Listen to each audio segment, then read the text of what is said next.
So fact, Rockton market 225 to 275K is a seller's market, but with a catch. Hey guys, Ryan Petry with Ryan Petry Real Estate, powered by Keller Williams here in Loves Park, and I am with Brian Milo, buyer specialist for Ryan Petry Real Estate. That's correct. So today we're going to talk to you guys about the Rockton market update from $225,000 to $275,000 price point. 61072 zip code. What do you like about Rockton, Brian? The community is very cool. We have the Old Town area, right? Yeah, festivals, Old Settlers Days. Yeah, parades for the kids. Absolutely. Yeah, cool Christmas parade. Never went to that. Is that good? Yeah, it's really nice. Okay. Cool place. We went there, I think last Christmas. Yeah, pretty good. Yeah, got some candy. Kids liked you? Yeah. That's good. For taking them? Yeah, good. Yeah, kids were happy. Good. Yeah, That's great. How about you? You ever go up there? Take Old Settlers Days. Yeah. We went up there. Had a little date night? Date day? Day drinking. Yeah. You know how it goes. Day drinking, jumping in the bouncy houses. Without the kids, yes. Without the kids, that's right. The way to do it. Sure. Yeah. But yeah, Rockton, great area, man. Schools are great. Schools are awesome. Man, everybody loves Rockton schools. Yeah, everybody's moving up there. Moving on up there. Yeah. That's right. Tax rate's good. Yeah, Rockton, great area. Those are the highlights, I'd say, right? A lot of people agree with us, I think. Yeah. I think. So we're going to talk about how that market's doing, 225 to 275 up there, and not quite as impressive as some of the market stats that we shared with you guys last week, because Roscoe 150 to $200,000 is a pretty significant market. I mean, that was pretty hot. Yeah, I'd say it was on fire. On fire. Not quite. This market structure is a little bit different. Yes. This is because as you get a little bit higher in the price point scale, your buyer market and just the market at large in that area is going to be smaller and smaller. So it's just natural supply and demand. The higher the price points, the smaller the buyer market gets. So that's what we're going to be dealing with up there. But yeah, it's a hot market still, but it's got some catches, and we're going to talk to you about that. So let's start with days on market like we did last week. Keep it uniform. What do you think? Yeah, that's right. All right. So tell us about it. Why is days on market important to a buyer and a seller? Kind of measures the speed at which the homes sell, according to the prices. But for ones that sell only. So this does not include houses that are on the market that haven't sold yet. This is only when they were listed, how quickly did they get a contract? Right. So when we give you these stats, we're talking about specifically homes that sold within this month. So we're talking about September of 2018 and September of 2019, because those months have closed. If we talked about October right now, and we're at the end of the month, if we have one sale at the end of this month, it's going to throw the whole average up. Right. So we can't talk to you about October because October's not done yet. Correct. Sorry. So yeah, you'll see that our statistics, we don't have as many houses that sold in this price range as we did last week in Roscoe. It's quite different. Correct. And actually, I mean, the Roscoe market just encompasses such a large area. A lot of people live in the general Roscoe area, but Rockton's a little bit smaller of an area that we're looking, because you got the village of Rockton, and a lot of those homes in the village of Rockton are well under $200,000. And then you have properties like in Pinecroft subdivision, the Roscoe neighborhood, but it's a Rockton address, Kensington, real popular neighborhood. Those homes are going to be, really starting to push up into this price point. But days on market, what was the average in September of 18? The average was 12 days for sold and closed. And how many listings sold back then in the month of September of 18? We only had two houses that have closed. 2 houses closed September 2018, right. 225 to 275. So what is it now as of September of this year? The average was 21 days on market this year. How many houses? 4 listings closed. Okay, so 2 versus 4, so we got double the houses. Double the houses. Which isn't huge, right? 2 to 4? Oh, wow, that's right. that's a huge increase. And almost double the time on market. Right. So almost double the time on market, 21 days. So it's a fact, guys. The Rockton homes, 225 to 275, aren't selling overnight. But if they're listed and they're priced right, they'll sell pretty quick. So I think with this situation, what we're finding, guys, when you have so few homes in a market area selling, you know that there's more to the story. You know that there's going to be more homes available than just the 2 or 4 that have sold last year and this year. Pretty rare to only have 2 houses, 225 to 275, or 4 houses sell. So we have to dive a little bit further into the details there. And we showed you that chart. There was a part of that chart we didn't tell you about. There's a green dotted line. Let's throw it back up. Want to? Yeah, throw it up there. Throw it back up. Bam. All right. Look at the bottom. So in the blue, you're going to see the extrapolation of the data from September of 18 through September of 19. That's the days on market of the homes that sold and closed successfully. What the green dotted line looks like, a ski slope almost that runs straight down like the side of a mountain. Looks like a Bitcoin chart from 2017. I don't know January enough about that. 2017. Oh man, I would say my market value after I got married. That's what happened. Psh, dropped right down there like a rock. But anyways, my wife's gonna shoot me for that. But you're gonna see the numbers on the left, guys. That's days on market, and the green dotted is what was for sale over the last year. That's pretty significant. That's showing us that the sellers that did not sell their house, that were active, that did not sell, the green dotted, were smoking crack. That's a lot of crack smoking. Even all the way in the bottom, when you see it go down that curve towards September of 19, that's still a 6-month period. Or maybe their listing agents were smoking crack. Maybe both of them were having a crack smoking party together. Probably. Yeah. I think so. I just need $200. I take these real estate classes, and I'm back on my feet, baby.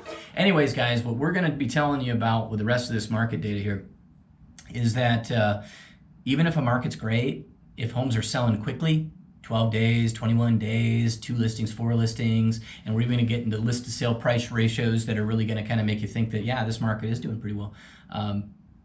Sellers still don't, it's not a shoo-in, right? They're still not going to sell it if they're crazy on the price. Right. Yeah. You can't just price at whatever you want. Right, exactly. You'll be up here at the top of the ski slope. Yeah, you want to go all the sitting way there for over 600 days on market. Yeah, you want to be a blue solid line, not a green dotted line. Right. Okay.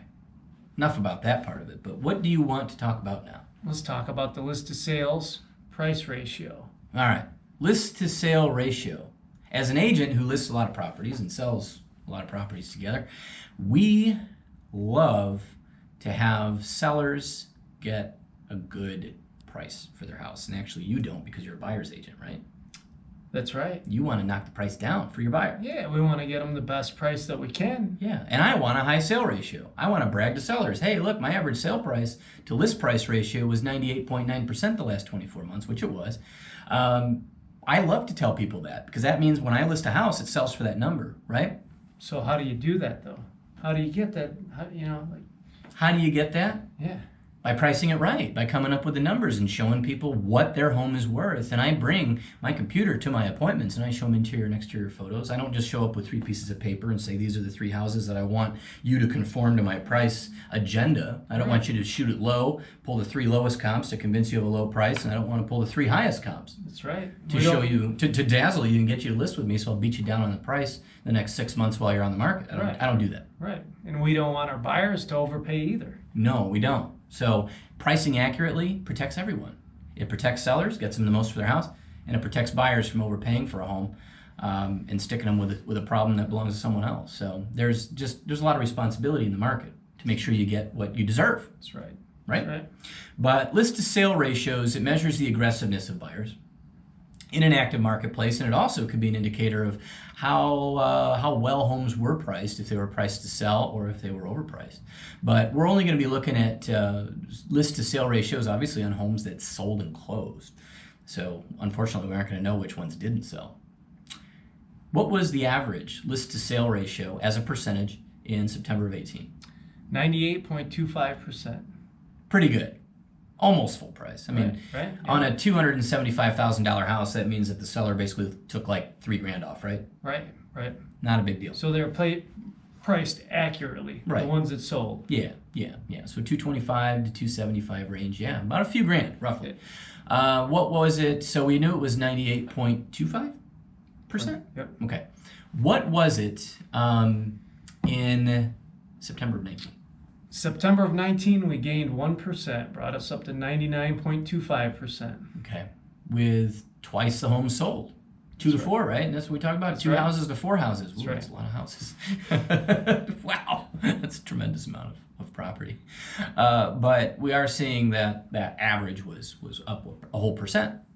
That's right. So they saved $1,000 or $2,000, Yeah. whatever it was. So it's a fact, guys. Successful sellers who were priced right and who sold their homes are getting within 1% average off their current list prices. That's pretty good. It is good, but did you notice how I said current list prices? This is sort of what goes along the lines, guys. I'm really trying to impress upon people in this video that you got to price your property correctly. You got to price it right, because if you overprice it, you're going to be sticking on market. It's important to price it right, but in giving you this information, guys, it also kind of exposes a flaw with how, statistics as a whole work. One of these homes that sold, that was part of these 4 that sold in September of 2019, they started off at over $350,000 in the Woodlands. Nice area. Yeah. Great neighborhood. Definitely. One of the hotter neighborhoods. Siri, don't bother me right now. Did you hear that? Yeah. What's it doing? But at $350,000, guys, this particular house, it failed to sell. After dropping the price over $50,000 over the course of about 5 months. And then they wisened up and went a different plan, listed it with a new agent. And after it expired, they relisted it and it sold within 2 weeks. But they had it at $279.9. Started off at $350. So it shows in our market data that it sold within 13 days, but did it really? No, it didn't. It sold after like 150 days. So that was a situation where it's not really accurate with market statistics. So we dive into the details and we tell you, what actually is going on, and we interpret that, because we don't just throw numbers, right? Right. This is the deep dive. Oh, percent this or price that, blah, blah, blah. Total BS, guys. We actually look at these houses and we research them and we figure out what the market's doing based on each individual case. We combine it, kind of make market data for you so you can understand what's going on. I guess the moral of the story obviously is don't overprice your house. It won't work. It will screw you in the end. And we might ask why. Why would they get screwed in the end? Because the buyers aren't stupid, right? That's right. You don't work with stupid buyers. We're not going to overpay for your houses. So say, Brian, that you've got a property that you showed to a buyer that doesn't really know that much about the market. And it's priced at $350, like this house we just talked about. Sure. And it's really only worth about $275, which that house ultimately sold for after 5 months.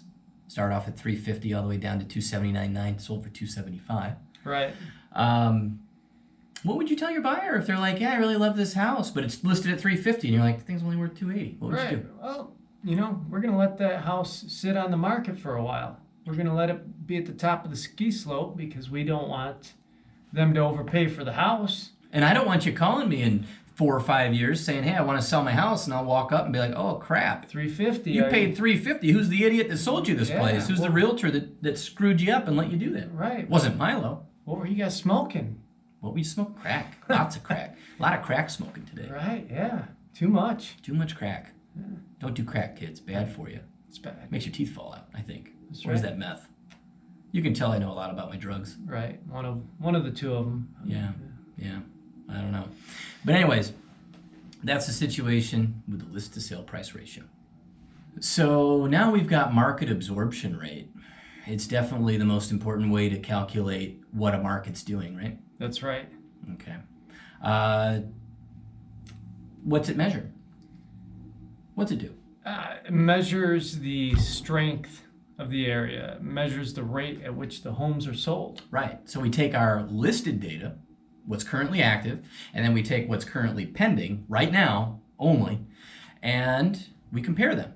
So we divide the number of pendings by the number of actives to come up with a percentage on how many properties are left. Like, what's the level of inventory? Lots of math. Lots of math. Yeah. Can you do that for me, Ryan? Yeah, actually, I'm going to do this better. Boom. That's what you're thinking about right now. Yeah. That's what it looks like. We'll just call you and ask you, and you can go boom. The market absorption comes out as a percentage, or like this chart shows you, it can also show how many months of inventory we have active on the market. And so when you see something that looks like a person having an imminent heart attack on a Or it looks like another Bitcoin chart from last week. yeah, last Yeah, week's Bitcoin. You and your Right, Bitcoin, yeah, man. I that's tell you right. what. So when you see a chart that looks like this, guys, it's basically going to mean one of two things. Crocodiles are in the room. Yeah, that Crocodile or teeth, yeah, right? yeah. Other than you're going to have a heart attack. You're looking at a situation where you have so few listings with market activity, either being listed, sold, whatever, or you have properties that are overpriced. When you have a spike in inventory up to 12, 14 months worth of inventory like we had from May to July 2019, that indicates to me that the only houses that were really left on the market were ones that were on market for the last year. But in Rockton 225 to 275K, 2 homes are pending sale right now and are scheduled to close. Right. And how many are for sale? 6 homes are for sale right now. 6 homes, and there's a screenshot. Slim pickings, right? Right. Yeah. Right. So I'm throwing a screenshot up there, and I'm going to show you what the snapshot of our MLS looks like right now with the active and pending inventory. As you can see, there's not too much there, but absorption rate is 33%. what's that mean? Say that you have an absorption rate of 15% or less. 15% or less means that the buyers have control. Right, it's a buyer market, and if it's over 20%, then it's a Then it's a seller's market. correct. So we're at 33%. Still obviously a clear decision that it's a seller's market right now. So fact, Rockton market 225 to 275K is a seller's market, but with a catch. What's the takeaway, Ryan? Sum it up. Sum up this video.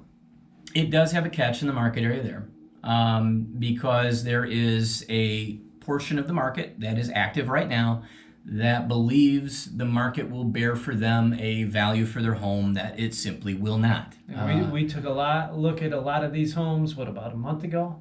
Yeah. Well, We've those- been out constantly yeah. up in this price point. You know, we've been Right. out. I mean, just this last couple of days with a couple of different buyers looking up to 300,000. And you know, Rockton market up there, guys. It's you run across a good one, but the problem is it's 10, 15, 20 grand too high on the number, and the sellers know they got a sweet house, but they want too much for it. Even a really sweet cherry updated house, 225 to 275 range that should be 250 instead of 265 or 269, it's not going to sell. And you know it's not going to sell when you've been on the market for 7, 8, 9 days and you're creeping up on 2 weeks, and then 2 weeks turns into a month, and then you drop your price and it's still not sold. So, And when it's sitting on the market for over the average amount of time, people are going to be asking, what's wrong with this house? that's right. Buyers should never overpay for a house. Right? They should never, based on what a seller's asking. Now, if it's natural and you have 3 or 4 buyers fighting over a house, that's proving market demand for that property. It's proving that other buyers. It's a commodity in any given market, guys. Any commodity market, a commodity is worth what buyers are willing to pay for it. Right? And that's a selling technique, right? That's As a right. listing agent, pricing it properly will get you more money in the end rather than less. It will, because then the buyers are creating a natural market for that price rather than a dictated market from a seller saying, well, this is what I want for my house, when it's not based in a reality for what a property like that should pull. And so sellers are sitting around waiting for buyers to come along who are stupid enough, and they're not. They're not stupid. That's right. We don't work with stupid buyers. Right. We're not going to overpay for your house. We're not going to overwrite. Right. And don't overpay for your Bitcoin either, right? I don't know about that. That's your thing. I don't do Bitcoin, but He will. he's been working on me. Yeah, he's going to get some Bitcoin. But buyers don't overpay for houses, whether it's Rockton or Roscoe or whatever, unless it's natural. The buyer market is going to determine whether or not a house is going to go over list price or even get list price. And of the 6 active listings in Rockton right now, 225 to 275, we ran through them. And if you're a seller of one of these houses right now, or if you're an agent even who has one of these houses listed, we don't mean to trash talk you. This is not the point. But we did run through them. We're running comps. We're looking up values. And based on what we're seeing, guys, the 4 of the 6 are probably at least 10% overpriced. And that's why we're seeing triple-digit listing days on some of these houses already hitting. A couple of them are pretty fresh to the market, and I hope they do something about that number. I really do, because then they're going to get more for their house if they do drop it. But if we have buyers for these houses, I mean, we're not going to let people just get stuck with it, right? Right. Yeah, I was just in one last week, and I mean, still looked at it, but we're talking about the price. Before we go look at it, we're researching and, we know it's overpriced before we even go in. And when it's been on the market for a week and a half, the odds of them getting full price is what? What percent would you say that is? Probably zero? Zero. Yeah, Zero. so we're going to sit there and let it go to zero. We're going to, and then we'll come back and talk to you. Right, yeah, give it some time. Right. Let it sink in that the seller's probably not going to get what they're going to want to get. That's right. And so as a listing agent, I price stuff to sell it. I price it right. I don't underprice it, and I certainly don't try to overprice it. I've been wrong in the past, but it doesn't happen too often. And then for you, your job is to get that buyer the best price you can. Right. But sometimes in certain markets, you just want to get a buyer into the house because the market's too fast, like Roscoe, Right. 150 to 200 last week. Right. I mean, there you do what you got to do to get in them because you got 5 offers the first day on market. Right. But, Rockton is not performing like that. Of any of the 4 houses that sold in the month of September in this range, none of them sold in less than 3 days. They were all 3 days or more. And so that's kind of something to pay attention to. Buyers aren't falling off trees up there in this price point. But sellers who sell their house successfully, they get what they're asking because they're priced right. Right. The ones that don't sell are not priced right. Period. That's right. Thanks for watching, guys. Next week, we'll think about something. I would like to do maybe Rockford, Yeah. 61108, maybe along that, State Street, Yeah, yeah. Alpine Corridor, Newburgh area, maybe some Rolling Green. Yeah, And let's I'd do like- that. Let's do like maybe 80 to 100. Okay, yeah, it sounds good. We should have a lot more inventory down there. Yeah, we'll have some more inventory. Cool. They're still moving fast out there. They can, Yeah, the good ones. yeah, the good ones move fast. We're seeing a theme, guys, and I think next week's going to confirm that theme. Right. So, thanks for watching, giving us all that time. Duty now for the future. That's a Devo reference. I didn't know that. He did that last week, and I'm like, what the hell is Devo? You're learning. What's Duty Now? It's an album. Is it? Yep, Duty now for the future. First I thought you said Dookie Now, and I thought you meant like, I made a Dookie Now. Well, you can go do that if you want. I already did. All right. It was a clean pitch. All right, guys. See you later. Thanks for watching. See ya.